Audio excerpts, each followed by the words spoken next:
안녕하십니까. 매일 안교 교과 방송 개인 말씀 묵상 시간에 함께 하신 여러분들을 진심으로 환영합니다. 오늘도 생명의 근원 되시는 주님 앞으로 나아가시는 여러분들 되시기를 간절히 바랍니다. 함께 기도하시겠습니다.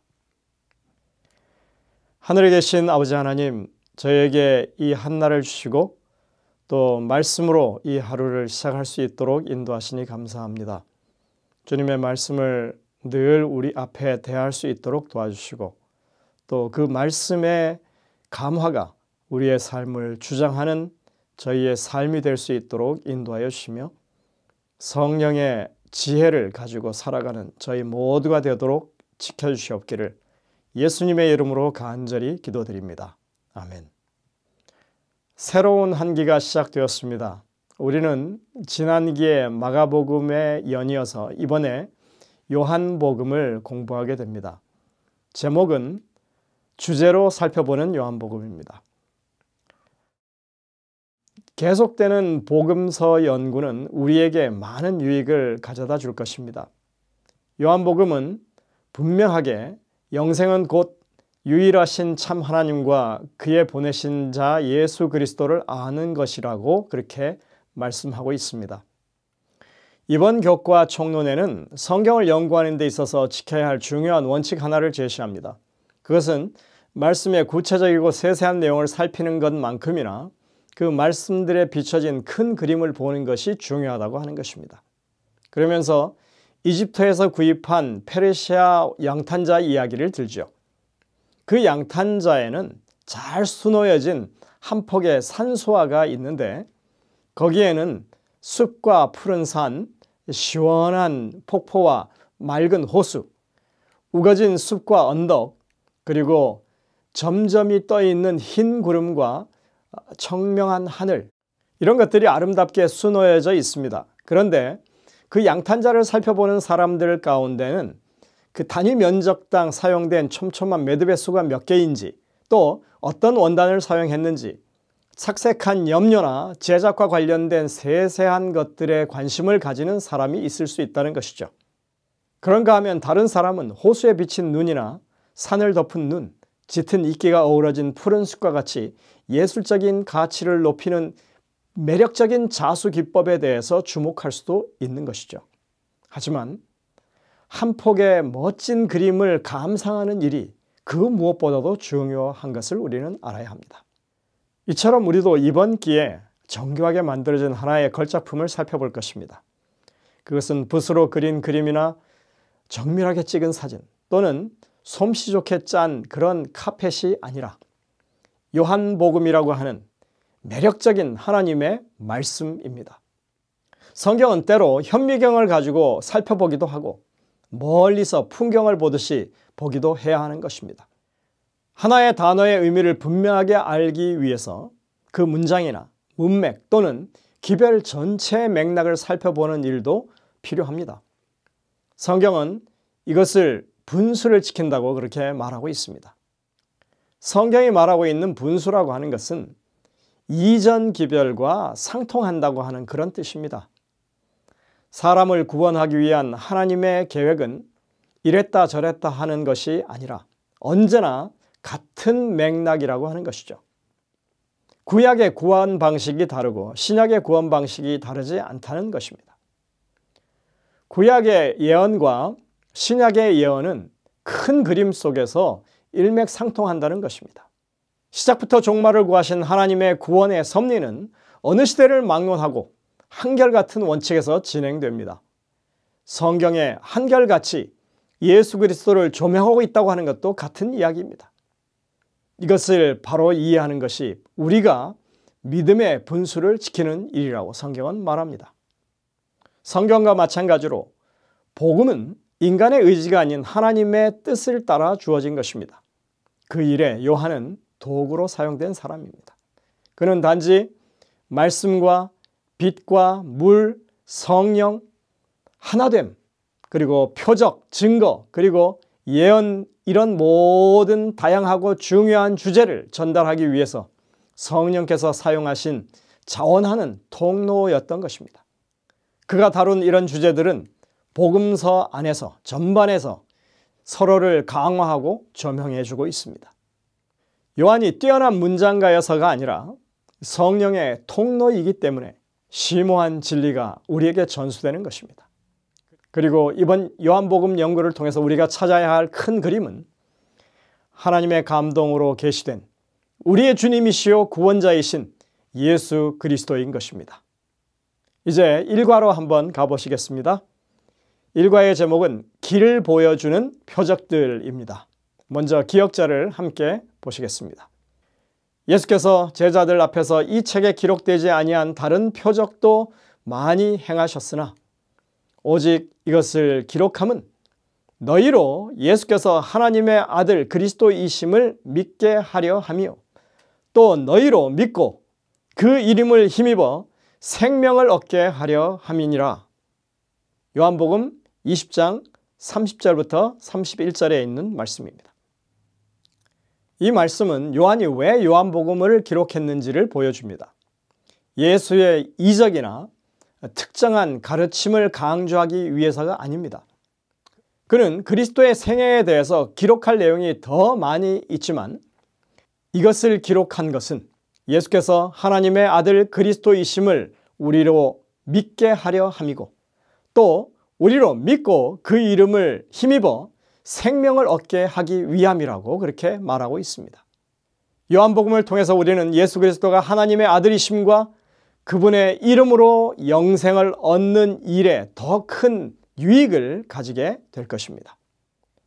이번 주에 우리는 가나의 혼인잔치에서 물을 포도주로 바꾸신 기적, 그리고 왕의 신하의 아들을 고치신 이야기, 그리고 베데스다 목가에서 병자를 고치신 일까지 예수님의 초기에 행하셨던 기적 중 몇 가지를 우리가 살펴볼 것입니다. 요한은 이러한 기적을 표적이라고 그렇게 부릅니다. 표적은 예수께서 메시아시라고 하는 더 깊은 주제를 가리키는 기적적인 사건들을 말합니다.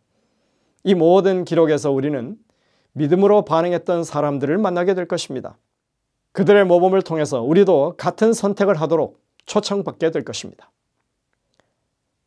이제 일요일 소재입니다. 가나의 혼인잔치. 우리는 요한복음 2장에서 가나의 혼인잔치 이야기를 봅니다. 사실 이 사건은 예수님이 공생애를 시작하시면서 보여주신 첫 기적입니다.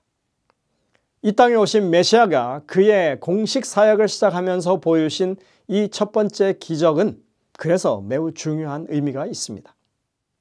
예수님은 가나에 있는 친척의 결혼식에 초청받아 가셔서 물을 포도주로 바꾸는 그런 기적을 행하십니다. 이것은 그를 따르는 제자들에게 예수님을 따르기로 결심하게 하는 결정적인 계기가 되기도 했고 또 그분이 하나님께서 보내신 분이라고 하는 강력한 표적이 되었습니다. 하지만 제자들은 분명히 예수님이 하나님이라고 하는 사실까지는 깨닫지 못했던 것입니다. 우리는 이 가나의 혼인잔치에서의 첫 기적이 출애굽 당시 이스라엘이 겪었던 일과 관련되어 있다고 하는 것을 알아야 합니다. 성경은 모세가 이스라엘 백성의 영적 지도자였고 많은 표적과 기사로 이스라엘을 애굽에서 인도해냈다고 그렇게 기록합니다. 당시 모세는 그들의 구원자였고 하나님은 모세를 통해서 그와 같은 선지자가 올 것이라고 예언하시면서 이스라엘에게 오시는 이의 말을 들으라고 그렇게 명하셨습니다. 모세가 말한 그 선지자란 바로 예수님을 가리킵니다. 그런데 그 예수님이 요한복음 2장에서 이스라엘 자손이 애굽에서 구원받았던 일을 생각하게 하는 첫 번째 표적을 행하신 것이었습니다. 출애굽 당시 애굽에 내렸던 첫 번째 재앙은 나일강이 피가 되는 재앙이었습니다. 애굽인들에게 있어서 나일강은 생명의 젖줄이었고 그들이 신으로 여기는 대상이었습니다. 자, 우리는 여기서 물이 피로 바뀌는 기적과 물이 포도주로 바뀌는 기적의 유사점을 봅니다. 애굽 사람들에게 생명의 강처럼 여겨졌던 그 나일강은 그들에게 생명을 가져다 주지 못하는 물이었습니다. 물이 피로 바뀌었는데 그들이 계속 그 물로 살아갈 수 있었을까요? 그들이 농사를 짓거나 경작을 할 수 있었을까요? 그들이 그렇게 의지하고 신처럼 떠받드는 그 강물이 생명을 주는 것이 아니라 오히려 파멸을 가져다 주는 그런 것이었음을 하나님께서 보여주신 일이었습니다. 그러나 예수님이 이 땅에 오셔서 가나의 혼인잔치에서 처음으로 보여주신 이 물이 포도주로 바뀐 이 기적은 그 물이 예수 그리스도의 보혈을 상징하는 포도주로 그렇게 우리에게 비춰지는 것입니다. 그래서 이 기적은 성경의 구원의 주제와 밀접하게 연결됩니다. 우리에게 있어서 생명의 근원은 하나님의 아들 예수 그리스도의 보혈로 말미암다고 하는 것을 우리에게 보여줍니다. 인류의 구원자는 예수 그리스도이시라고 증거하는 것입니다. 그리고 여기에는 유대인들의 잘못된 구원관을 드러내는 예수님의 교훈이 담겨져 있습니다. 6개의 돌 항아리에 물을 채우라고 했을 때 그 6개의 돌 항아리, 이것은 그들이 아주 중요하게 생각하는 정결 예식에 사용하는 물을 담는 항아리였습니다. 유대인들은 식사 전이나 외출했다가 돌아왔을 때, 그리고 하나님 앞에 나아갈 때 손을 씻는 이 정결 예식을 매우 중요하게 여겼습니다. 물론 사람들이 청결 상태를 유지하는 것은 매우 중요한 일입니다. 하지만 그들에게 있어서 이 정결 예식은 매우 형식적이었으며 이것을 행하는 것이 의와 불의를 나누는 기준이었습니다. 물이 귀한 그런 사회에서 물로 씻는 일이 얼마나 여러분들 효과적이었는지 한번 생각해 보시기 바랍니다. 그들은 심지어 물이 없을 때에는 그 씻는 신용만으로도 이 정결 예식을 치루었다고 그렇게 간주했습니다. 그리고 그렇게 형식적인 행위를 하지 않는 것조차도 정죄했던 것입니다. 주님은 지금 그들에게 그런 형식적인 정결 예식 그 자체가 그들에게 생명을 주지 못한다고 하는 사실을 보여주고 계십니다. 그들이 죄로부터 깨끗하게 되는 것은 예수님의 보혈밖에 없음을 우리에게 지금 보여주고 계신 것입니다. 오늘 교과에서는 가나의 혼인잔치에서 주님이 만드신 포도주가 순수한 포도주냐 혹은 발효된 술이냐에 대해서 이야기하고 있습니다. 그러나 그것은 분명 순수한 포도즙입니다. 자신의 사역을 새 술에 비교하셨던 주님입니다. 구약시대 내내 술 취하지 말라고, 그렇게 술 취한 채 하나님 전에 오지 말라고 경고하셨던 주님입니다. 십자가상에서도 그 고통을 줄이는 것을 위해서 독주를 마다하셨던 주님입니다. 여러분들, 우리의 구원을 독주에 비교하실 리가 만무하지 않겠습니까? 주님은 마지막 만찬 때에도 포도주를 사용하셨습니다. 예수님의 이 사역을 시작하시면서 가나의 혼인잔치에서 포도즙을 사용하셨고 마지막 만찬에서도 포도즙을 사용하셨습니다. 주님의 보혈을 상징하고 있는 이 생명의 포도주는 순수한 포도즙이 분명한 것입니다. 영감의 교훈에 보시면 이렇게 기록하고 있습니다. 이 거룩한 성례전은 성찬식을 말합니다. 심령을 새롭게 하고 생명을 주기 위하여 제정되었다.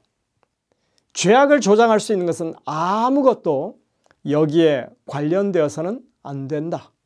엘렌 화이트는 치료봉사 333쪽에 이렇게 기록하고 있습니다. 오늘 하루 예수 그리스도의 보혈의 공로를 의지하고 생애하시는 여러분 되시기를 간절히 바랍니다. 기도하시겠습니다. 하늘에 계신 아버지 하나님, 오늘도 주님의 말씀 안에서 우리가 구원의 확신을 얻게 하시니 감사드립니다. 주님의 보혈이 우리에게 무엇을 의미하는지 다시 한번 우리 삶에 적용할 수 있게 하시고 또 주님께서 베푸신 구원을 높이 찬양하는 저희의 삶이 되도록 지켜주시옵기를 예수님의 이름으로 간절히 기도드립니다. 아멘.